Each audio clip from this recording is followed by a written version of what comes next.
ഇന്നലെ ചെയ്ത വീഡിയോയിൽ ഞാൻ പറഞ്ഞിട്ടുണ്ടായിരുന്നു കർക്കിടക മാസത്തിൽ നമുക്ക് ചെയ്യാൻ പറ്റിയ 5 മുദ്രകൾ ഏതൊക്കെയാണെന്ന്.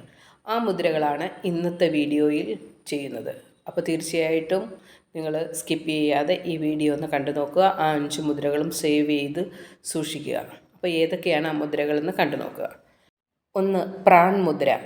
തള്ളവിരലിൻ്റെ തുമ്പിലേക്ക് ചെറുവിരലും മോതിരവിരലിൻ്റെയും തുമ്പുകൾ ചേർത്ത് വയ്ക്കുക. അതിനുശേഷം ബാക്കി വിരലുകൾ നിവർത്തി പിടിക്കുക. ഇതാണ് പ്രാൺ മുദ്ര. ഈ മുദ്രയുടെ ഗുണങ്ങൾ എന്തൊക്കെയാണെന്ന് ചോദിച്ചാൽ, ഈ മുദ്ര രക്തക്കൊഴലുകളെ വഴക്കമുള്ളതാക്കി തീർക്കുന്നു. ധമനികളിലെയും സിരകളിലെയും തടസ്സങ്ങൾ ഇല്ലാതെയാക്കുന്നു. രക്തസംക്രമണം സുഗമമാക്കി തീർക്കുന്നു. രക്തക്കുഴലുകളിലുണ്ടാക്കുന്ന ബ്ലോക്കുകളോ ഒന്നും തന്നെ ഉണ്ടാകുന്നില്ല. അതുപോലെ തന്നെ വിറ്റാമിൻ കുറവ് പരിഹരിക്കാൻ ഏറ്റവും നല്ലതാണ്. രോഗപ്രതിരോധ ശേഷി വർദ്ധിപ്പിക്കാനും ഈ മുദ്ര ഒരുപാട് ഗുണം ചെയ്യുന്നു. കാഴ്ചശക്തി വർദ്ധിപ്പിക്കാനും കണ്ണിനുണ്ടാകുന്ന പ്രശ്നങ്ങൾ, കണ്ണുരോഗങ്ങൾ എന്ത് തന്നെയാണെങ്കിലും ഈ മുദ്ര ഒരുപാട് ഗുണം ചെയ്യുന്നതാണ്. ഉറക്കക്കുറവുള്ളവർക്ക് ഈ മുദ്ര പിടിക്കുന്നതിനോടൊപ്പം ധ്യാൻ മുദ്ര കൂടി പിടിച്ചാൽ ഉറക്കം സുഗമമാക്കും. എല്ലുകൾക്കും പേശികൾക്കും ശക്തി വർദ്ധിപ്പിക്കാൻ ഏറ്റവും നല്ല മുദ്രയാണിത്. അതുപോലെ ശരീരത്തിനുണ്ടാകുന്ന ക്ഷീണം അകറ്റാനും ഏറ്റവും നല്ല മുദ്രയാണ്. പ്രമേഹം, ശ്വാസകോശ രോഗങ്ങൾ എന്നിവയ്ക്ക് ഏറ്റവും നല്ലതാണ്. ഏകാഗ്രത വർദ്ധിപ്പിക്കാനും ഓർമ്മശക്തി വർദ്ധിക്കാനും ഈ മുദ്ര ഗുണം ചെയ്യുന്നതാണ്. ശരീരത്തെ പുഷ്ടിപ്പെടുത്താൻ ഈ മുദ്ര നല്ലതാണ്. ഇച്ഛാശക്തി വർദ്ധിപ്പിക്കാനും ഈ മുദ്രയെ കൊണ്ട് കഴിയും. അതുപോലെ തന്നെ വിട്ടുമാറാത്ത രോഗങ്ങളായ ക്യാൻസറിനും ഏറ്റവും നല്ല മുദ്ര കൂടിയാണിത്. ആമവാദത്തിലും തളർവാദത്തിനും ഈ മുദ്ര നല്ലതാണ്. വിശപ്പിനെയും ദാഹത്തെയും നിയന്ത്രിക്കാൻ ഈ മുദ്ര സഹായിക്കുന്നു. അതുപോലെ തന്നെ ഡെങ്കിപ്പനി വരുന്ന സമയത്ത് രക്തത്തിലെ പ്ലേറ്റ്ലെറ്റ് വർദ്ധിപ്പിക്കാൻ ഏറ്റവും നല്ല മുദ്രയാണ് ഈ മുദ്ര. 2. അപാൻ മുദ്ര. തള്ളവിരലിൻ്റെ തുമ്പിലേക്ക് മോതിരവിരലും നടുവിരലിൻ്റെയും തുമ്പുകൾ ചേർത്ത് വയ്ക്കുക. അതിനുശേഷം ബാക്കി 2 വിരലുകൾ നിവർത്തി പിടിക്കുക. അതാണ് അപാൻ മുദ്ര. ഈ മുദ്രകൾ കൊണ്ട് ഗുണങ്ങൾ എന്തൊക്കെയാണെന്ന് ചോദിച്ചാൽ, ഈ മുദ്ര എല്ലാ അവയവങ്ങളെയും ശുദ്ധീകരിക്കുകയും ശരീരത്തിൽ നിന്ന് വിഷാംശത്തെ പുറന്തള്ളുകയും ചെയ്യുന്നു. എല്ലാ ആമാശയ രോഗങ്ങൾക്കും ഈ മുദ്ര ഗുണം ചെയ്യും. അതുപോലെ തന്നെ ഓക്കാനം, ഛർദി, എക്കിൾ എന്നീ പ്രശ്നങ്ങൾക്കും നല്ലതാണ്. അമിത ആഹാരം കഴിച്ചുണ്ടാകുന്ന ബുദ്ധിമുട്ട് മാറ്റാനും അത് പെട്ടെന്ന് തന്നെ ചുരുങ്ങിയ സമയം കൊണ്ട് തന്നെ മാറുന്നതുമാണ്. അതുപോലെ ആമാശയത്തെ ശുദ്ധീകരിക്കുക വഴി പൂർണ്ണ ആരോഗ്യത്തിലേക്ക് നയിക്കാനും ഈ മുദ്ര സഹായിക്കുന്നു. മൂത്രാശയ രോഗങ്ങൾ, അതായത് മൂത്രത്തിൽ പഴുപ്പ്, ആൽബുമിൻ ഉണ്ടാവുക, കിഡ്നി സംബന്ധമായ രോഗങ്ങൾ, മൂത്ര തടസ്സം, മൂത്രമൊഴിക്കുമ്പോഴുള്ള പുകച്ചിൽ, അതുപോലെ തന്നെ കിഡ്നിയിലും മൂത്രാശയത്തിലുമുള്ള കല്ലുകൾ അലിയിച്ചു കളയാൻ നല്ല മുദ്രയാണിത്. വൻകുടലുകളുടെ രോഗങ്ങൾക്കും അതുപോലെ തന്നെ മലബന്ധം, അല്ല എങ്കിൽ നിങ്ങൾക്ക് മൂലക്കുരുവിൻ്റെ പ്രശ്നങ്ങൾ ഉണ്ടാകുക, വൻകുടലിൽ അണുബാധ ഉണ്ടാകുക, ഇതിനെല്ലാം പറ്റിയ മുദ്രയാണ് ഈ മുദ്ര. അതുപോലെ ഉയർന്ന രക്തസമ്മർദ്ദവും പ്രമേഹവും ശ്വാസകോശ രോഗങ്ങൾ, പല്ലുവേദന, മോണ പഴുക്കുക, അതായത് കരൾ സംബന്ധമായ എല്ലാ പ്രശ്നങ്ങളും, വയറുവേദന, ഇങ്ങനെ തുടങ്ങിയ പ്രശ്നങ്ങൾക്ക് എല്ലാം തന്നെ നല്ല മുദ്രയാണ്. നാഭീസ്ഥാനം തെറ്റിയാൽ ഉണ്ടാകുന്ന പ്രശ്നങ്ങൾക്ക്, അതായത് സൈഡിൽ നമുക്ക് നാഭിയുടെ 2 സൈഡുകളിൽ ഉണ്ടാകുന്ന വേദനകൾക്ക് നല്ലതാണ്. പ്രമേഹത്തിന് അതുപോലെ പ്രാൺമുദ്ര കൂടി പിടിക്കുന്നത് നല്ലതായിരിക്കും. അതുപോലെ സ്ത്രീ പുരുഷന്മാരിലുണ്ടാകുന്ന വന്ധ്യതയ്ക്ക് ഏറ്റവും നല്ല മുദ്രയാണ്. അതുപോലെ തന്നെ പീരീഡ്സ് സംബന്ധമായ വേദനകൾ ഉണ്ടാകുന്ന സമയത്ത്, അതായത് മാസമുറ പ്രശ്നങ്ങൾക്ക് ഉണ്ടാകുന്ന പ്രശ്നങ്ങൾക്കെല്ലാം തന്നെ നല്ലതാണ്. അമിതമായിട്ട് ബ്ലീഡിങ് ഉണ്ടാവുക അല്ലെങ്കിൽ അങ്ങനെയുള്ള പ്രശ്നങ്ങൾക്കെല്ലാം തന്നെ നല്ലതാണ്. അതുപോലെ ഗർഭിണികൾക്ക് സുഖപ്രസവത്തിന് 8 മാസം കഴിഞ്ഞതിന് ശേഷം ആ 1 മാസ സമയം ഈ മുദ്ര സ്ഥിരമായിട്ട് പിടിക്കുകയാണെങ്കിൽ സുഖപ്രസവം ഉണ്ടാകുന്നതാണ്. ശരീരത്തെ മൊത്തത്തിൽ ശുദ്ധീകരിക്കുന്നതിനാൽ പൂർണ്ണ ആരോഗ്യത്തോടെ ഇരിക്കാൻ ഈ മുദ്ര സഹായിക്കും. അപ്പോൾ ഈ മുദ്ര സ്ഥിരമായി പിടിക്കുന്നത് നല്ലതായിരിക്കും.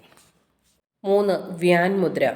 തള്ളവിരലിൻ്റെ തുമ്പിലേക്ക് ചൂണ്ടുവിരലും നടുവിരലിൻ്റെയും തുമ്പുകൾ ചേർത്ത് വയ്ക്കുക. അതിനുശേഷം ബാക്കി വിരലുകൾ നിവർത്തി പിടിക്കുക. ഇതാണ് വ്യാൻ മുദ്ര. ഈ മുദ്ര കൊണ്ടുള്ള ഗുണങ്ങൾ എന്തൊക്കെയാണെന്ന് ചോദിച്ചാൽ, ഉയർന്ന രക്തസമ്മർദ്ദവും താഴ്ന്ന രക്തസമ്മർദ്ദവും ഒരേപോലെ ആക്കി കൊണ്ടുപോകാൻ, അതായത് നോർമൽ BP ആക്കി കൊണ്ടുപോകാൻ കഴിവുള്ള ഒരു മുദ്ര കൂടിയാണ് ഈ മുദ്ര.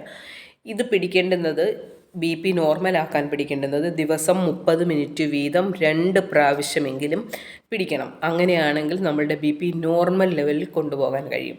അത് BP കൂടുതലുള്ളവരും കുറഞ്ഞ BP ഉള്ളവരും പിടിക്കുന്നത് ഏറ്റവും നല്ലതാണ്. ആയുർവേദത്തിലെ ദോഷഫലങ്ങളായ വാത പിത്ത കഫങ്ങളെ സന്തുലനപ്പെടുത്തുവാനും അതുവഴി ആരോഗ്യം നിലനിർത്തുവാനും സഹായിക്കുന്ന ഒരു മുദ്ര കൂടിയാണ് ഈ മുദ്ര. അതുപോലെ വായു തത്വവും ആകാശതത്വവും ഹൃദയതത്വവും ശ്വാസകോശവുമായി ബന്ധപ്പെട്ടിരിക്കുന്നതുകൊണ്ട് ഈ മുദ്ര ഒരുപാട് ഗുണം ചെയ്യുന്നതാണ്. അപ്പോൾ തീർച്ചയായിട്ടും ഈ മുദ്ര കഴിവിൻ്റെ പരമാവധി എത്ര സമയം പിടിക്കാൻ പറ്റുമെങ്കിലും പിടിക്കുക. BP നോർമലാക്കാൻ ദിവസം 2 പ്രാവശ്യം 30 മിനിറ്റ് വീതമാണ് പിടിക്കേണ്ടുന്നത്. അപ്പോൾ അത് പ്രത്യേകം ഓർത്ത് വയ്ക്കുക. 15 മിനിറ്റ് വീതം 3 പ്രാവശ്യം എന്നുള്ളതല്ല BPക്ക് നമ്മൾ പിടിക്കുന്നത്. 30 മിനിറ്റ് വീതം ഒരു പ്രാവശ്യം 30 മിനിറ്റ് കണ്ടിന്യൂസ് ആയിട്ട് പിടിക്കുക. അതിനുശേഷം വീണ്ടും ഒരു പ്രാവശ്യവും കൂടി 2 പ്രാവശ്യം രാവിലെയോ വൈകിട്ടോ ആയിട്ട് നിങ്ങൾ പിടിക്കുന്നതായിരിക്കും ഏറ്റവും നല്ലത്. 4. ഉദാൻ മുദ്ര. തള്ളവിരലിൻ്റെ തുമ്പിലേക്ക് ചൂണ്ടുവിരൽ, നടുവിരൽ, മോതിരവിരലിൻ്റെ തുമ്പുകൾ ചേർത്ത് വയ്ക്കുക. ചെറുവിരൽ നിവർത്തി പിടിക്കുക. ഈ മുദ്രയാണ് ഉദാൻ മുദ്ര. ഈ മുദ്രയുടെ ഗുണങ്ങൾ എന്തൊക്കെയാണെന്ന് ചോദിച്ചാൽ, തൊണ്ട മുതൽ തല വരെയുള്ള എല്ലാ ഭാഗങ്ങളെയും ഊർജ്ജസ്വലമാക്കാൻ പറ്റിയ ഒരു മുദ്രയാണ് ഈ മുദ്ര. തൈറോയിഡ് സംബന്ധമായ എല്ലാ പ്രശ്നങ്ങൾക്കും ഈ മുദ്ര നല്ലതാണ്. തൈറോയിഡ് ഗ്രന്ഥിയെ രോഗത്തിൽ നിന്നും മുക്തമാക്കാൻ പറ്റിയ ഒരു മുദ്രയാണിത്. തൈറോയിഡ് ഗ്രന്ഥിയുടെ പ്രവർത്തനത്തിന് ഏറ്റവും നല്ലതാണ്. അപ്പോൾ മനസ്സിൻ്റെയും ശരീരത്തിൻ്റെയും സന്തുലനാവസ്ഥ നിലനിർത്താനും ഈ മുദ്ര നല്ലതാണ്. ഏകാഗ്രതയും അതുപോലെ ധ്യാനത്തിനും പറ്റിയ ഒരു മുദ്ര കൂടിയാണ് ഈ മുദ്ര. സമാൻ മുദ്ര അല്ലെങ്കിൽ മുകൾ മുദ്ര എന്നുകൂടി പേരുണ്ട് ഈ മുദ്രയ്ക്ക്. ഈ മുദ്ര പിടിക്കുന്നത് എങ്ങനെയാണെന്ന് ചോദിച്ചാൽ, തള്ളവിരലിൻ്റെ തുമ്പിലേക്ക് ബാക്കിയുള്ള വിരലിൻ്റെ തുമ്പുകളെല്ലാം കൊണ്ടുവയ്ക്കുന്ന മുദ്രയാണിത്. അതായത് മുകൾ മുദ്ര എന്ന് പറയാൻ കാരണം ഒരു മുകുളം പോലെ ഇരിക്കുന്നത് കൊണ്ടാണ്. അപ്പോൾ ഈ മുദ്ര ഒറ്റ വാക്കിൽ പറയാൻ പറ്റുന്ന ഒരു മുദ്രയാണ്. എന്തൊക്കെ കാര്യങ്ങൾക്കാണ് ഗുണമുള്ളത് എന്നുള്ളത് ഒറ്റ വാക്കിൽ പറയാം. എന്ത് പ്രശ്നം നമുക്കുണ്ടോ ആ ഭാഗത്തേക്ക് ഈ വിരലുകൾ കൊണ്ടുവയ്ക്കുക. ഈ മുദ്ര പിടിച്ചതിന് ശേഷം കൊണ്ടുവയ്ക്കുക. ഒന്ന് ക്ലോക്ക് വൈസും ആൻറ്റി ക്ലോക്ക് വൈസും ചുഴറ്റിയാൽ മാത്രം മതി. ആ പ്രശ്നം കുറയുന്നതാണെന്നാണ് പറയപ്പെടുന്നത്. അതുപോലെ വയറ് സംബന്ധമായ പ്രശ്നങ്ങളാണെങ്കിൽ, അതല്ല ലിവർ സംബന്ധമായ പ്രശ്നമാണെങ്കിൽ, കിഡ്നി പ്രശ്നമാണെങ്കിൽ, അപ്പോൾ ഏത് ഏരിയയിലാണോ ആ പ്രശ്നമുള്ളത് അവിടേക്ക് ഈ മുദ്ര കൊണ്ടുവയ്ക്കുന്നത് നല്ലതാണ്. വയ്ക്കുക മാത്രമല്ല, ഈ മുദ്ര പിടിച്ചതിന് ശേഷം എന്ത് പ്രശ്നമുള്ള ഏരിയയിലും മുദ്ര കൊണ്ടുവച്ചതിന് ശേഷം നമ്മൾ ഒന്ന് clockwise anticlockwise കറക്കി കൊടുക്കുന്നത് നല്ലതായിരിക്കും. അപ്പം ഒന്ന് പ്രശ്നമുള്ള ഭാഗത്ത് ഇങ്ങനെ ചുഴറ്റുക. അത് ഏത് പ്രശ്നങ്ങളുണ്ടെങ്കിലും ആ പ്രശ്നമുള്ള എല്ലാ ഭാഗത്തും. അപ്പോൾ എല്ലാ ഗുണവും ഈ മുദ്ര ചെയ്യുന്നതാണ്. അപ്പോൾ ഈ കർക്കിടക മാസത്തിൽ ഈ 5 മുദ്രകൾ മാറി മാറി പറ്റുന്ന സമയങ്ങളിലെല്ലാം തന്നെ നമ്മൾ പിടിക്കുകയാണെങ്കിൽ അടുത്ത ഒരു വർഷക്കാലത്തേക്ക് നമുക്ക് പല രോഗങ്ങളും വരില്ല. പക്ഷേ ഇപ്പോൾ പിടിച്ചതിന് ശേഷം വീണ്ടും പിടിക്കാതെ ഇരിക്കില്ല. പല പ്രാവശ്യമായിട്ട് വല്ലപ്പോഴുമൊക്കെ നമ്മൾ ഓർക്കുന്ന സമയങ്ങളിലെല്ലാം ചെയ്യുന്നത് നല്ലതായിരിക്കും. അതായത് ഈ മാസം ചെയ്തതിന് ശേഷം പിന്നീട് ചെയ്യേണ്ട എന്നല്ല പറയുന്നത്, പറ്റുന്ന സമയങ്ങളിലെല്ലാം ചെയ്യുക. ഈ മാസം നമ്മൾ കണ്ടിന്യൂസ് അങ്ങനെ ചെയ്യുകയാണെങ്കിൽ തീർച്ചയായിട്ടും നമുക്ക് റിസൾട്ട് കിട്ടണം. അതുപോലെ വീഡിയോ ഇഷ്ടപ്പെട്ടാൽ സബ്സ്ക്രൈബ് ചെയ്യാനും ലൈക്ക് ചെയ്യാനും ഷെയർ ചെയ്യാനും മറക്കരുത്. അതുപോലെ നിങ്ങളുടെ കമൻറ്റ്, നിങ്ങൾ എന്താണോ നിങ്ങൾക്ക് പറയാനുള്ളത് അത് കമൻറ്റ് രൂപത്തിൽ നിങ്ങൾ അറിയിക്കുക. തീർച്ചയായിട്ടും ഈ വീഡിയോ ഇഷ്ടപ്പെട്ടെന്ന് വിശ്വസിക്കുന്നു.